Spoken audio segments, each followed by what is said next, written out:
Olá e bem-vinda, bem-vindo. Hoje a gente vai mergulhar num tema que, olha, parece simples, mas é de uma complexidade enorme.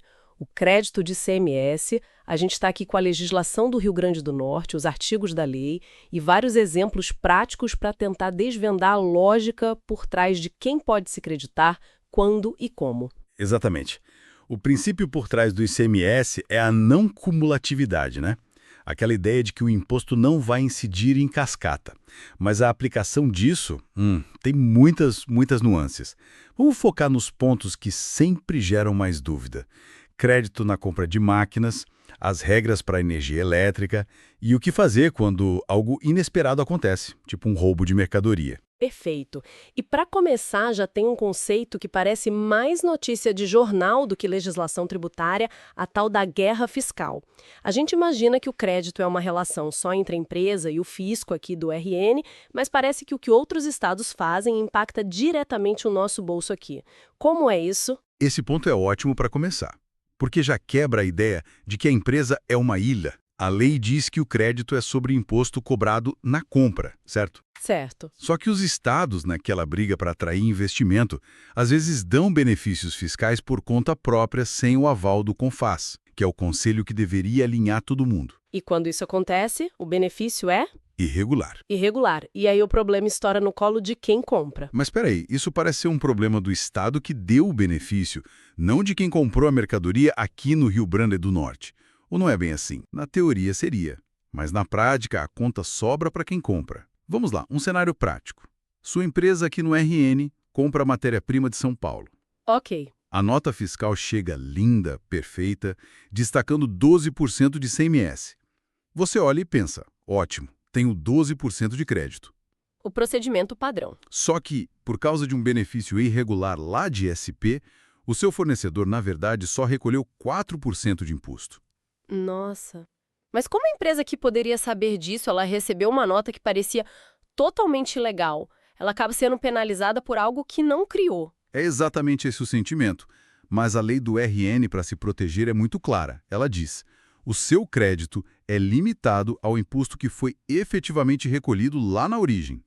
Ah, entendi. Então, mesmo com a nota fiscal dizendo 12%, a empresa potiguar só pode usar os 4% que de fato entraram nos cofres de São Paulo. É uma medida dura, mas que força todo mundo a jogar pelas mesmas regras. Já deu para ver que de simples não tem nada. E essa complexidade aumenta quando a gente fala de investimentos maiores, tipo comprar uma máquina para fábrica, né? Não dá para pegar o crédito todo de uma vez só. Nem de longe. Essa é talvez a regra mais famosa do ICMS e a que exige mais controle. O crédito sobre o ativo permanente. Se você compra uma máquina cara e tem, sei lá, 100 mil reais de crédito de ICMS, o Estado não vai te deixar usar tudo isso no mês da compra. Faz sentido, né? Se deixasse, uma compra muito grande poderia causar um rombo na arrecadação do Estado naquele mês específico. Exatamente. Aí é que entra a famosa regra dos 148 avos. 48? Isso. O fisco te obriga a dividir esse crédito total em 48 parcelas mensais. Ou seja, um direito que você tem hoje, você só vai aproveitar por completo daqui a 4 anos. Vamos colocar em números. Uma indústria comprou uma máquina e o ICMS na nota era de R$ 4.800. A conta básica é dividir por 48. O que dá R$ 100 reais por mês. Esse é o seu crédito base. E um detalhe importante. A primeira parcela já pode ser aproveitada no mês em que o bem entra na empresa. Chegou dia 15 de maio, o crédito de maio já pode ser lançado. Peraí, se a empresa tem 4.800 de crédito, eu imagino que ela tem garantido R$ 100 reais por mês pelos próximos 4 anos. É isso? Ponto final? Ou... Ah, sempre tem. O sistema é bem amarrado. A lógica é a seguinte. O crédito da máquina só faz sentido se ela for usada para produzir coisas que vão gerar imposto na venda. Ou seja, se parte da produção for isenta, por exemplo. Exato. Se parte da sua venda é isenta, o fisco entende que você não deveria ter 100% daquele crédito. Então o valor do crédito não é fixo em R$ 100 reais, ele pode mudar todo mês? Todo mês, você precisa calcular um fator de proporcionalidade. A fórmula é basicamente o valor das suas saídas tributadas e de exportação dividido pelo seu faturamento total. Tá, vamos deixar isso mais concreto. Em junho, essa mesma indústria faturou R$ 100 mil no total. Só que R$ 30 mil foram de vendas isentas. Como fica a conta do crédito? Bom, as saídas tributadas foram de R$ 70 mil. Aí você divide 70 mil por 100 mil, que dá um fator de 0,7, ou 70%. Entendi. Isso significa que, em junho, o crédito da máquina não vai ser de R$ 100, vai ser R$ 70, que é o resultado de R$ 100 vezes esse fator de 0,7. É um controle mensal, bem trabalhoso. Certo. Então, o crédito da máquina é um projeto de 4 anos com ajustes mensais. E as despesas do dia a dia? A conta de luz, por exemplo. Uma loja pode se creditar do ICMS da energia que gasta? Que a legislação é bem restritiva. O crédito de energia elétrica é para um grupo muito pequeno. Basicamente, só quem vende a própria energia, quem usa na industrialização direta de um produto ou quem consome para gerar uma exportação. E a loja? Uma empresa de serviços? Um escritório? Para eles, nada. O crédito não é permitido. A legislação joga o direito para todas as demais hipóteses só a partir de 1º de janeiro de 2033. 2033? Peraí, isso... É sério? É quase uma década daqui pra frente. Parece mais uma forma educada de dizer não pode. E na prática é isso mesmo. Essa data vem sendo empurrada para frente há anos. É uma forma de os estados não abrirem mão dessa arrecadação. E o mesmo vale para material de uso e consumo, tá? O material de limpeza do escritório, o cafezinho. O direito também foi jogado para 2033. Falando em datas, e os prazos? Se a empresa tem um crédito e esqueceu de lançar, quanto tempo ela tem para buscar esse direito? Ela tem 5 anos.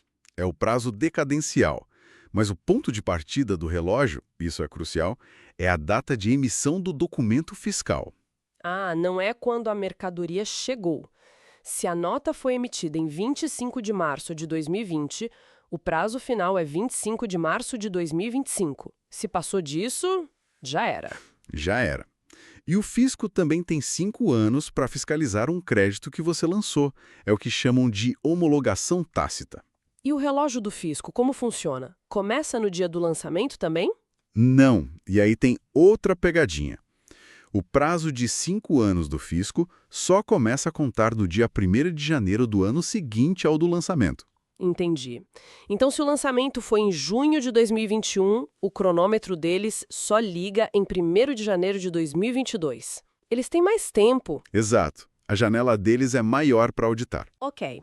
Agora, tem uma distinção que a lei faz entre algo que é vedado e algo que precisa ser estornado. Parece a mesma coisa, mas não é. Qual é a diferença na prática?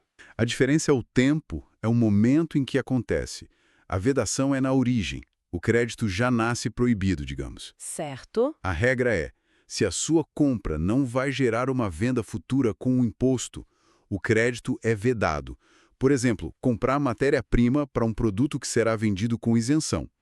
Ou comprar um carro de luxo para o diretor da empresa. A lei presume que é alheio à atividade e veda o crédito ali, na entrada. Então, a vedação é um não desde o começo. E o estorno? O estorno é um sim que depois vira um não.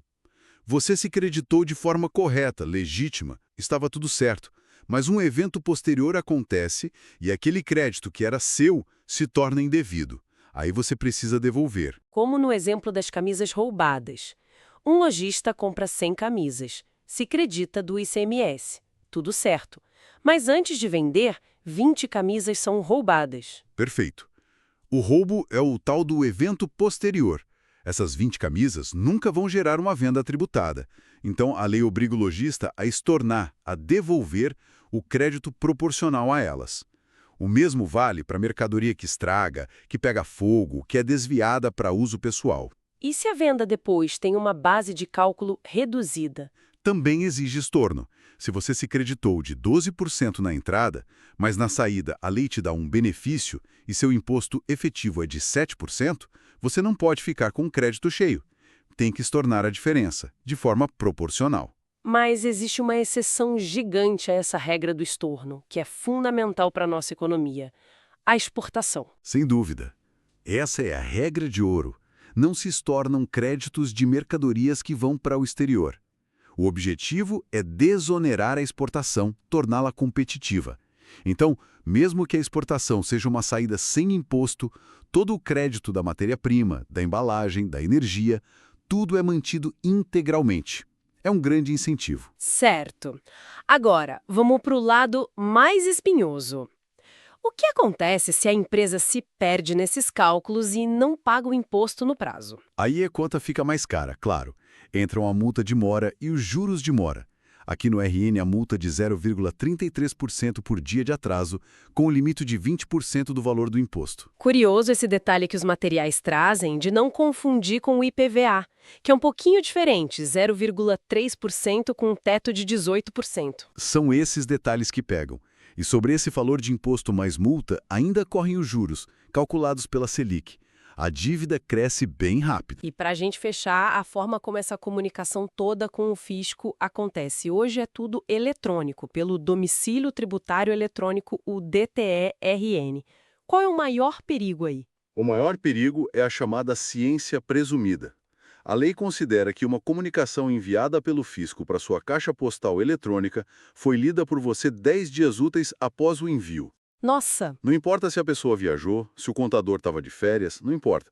Passou 10 dias úteis, para a lei, você está ciente. Isso é brutal, quer dizer que um prazo para se defender de uma autuação pode começar e terminar sem que o empresário nem saiba que foi notificado? Exatamente.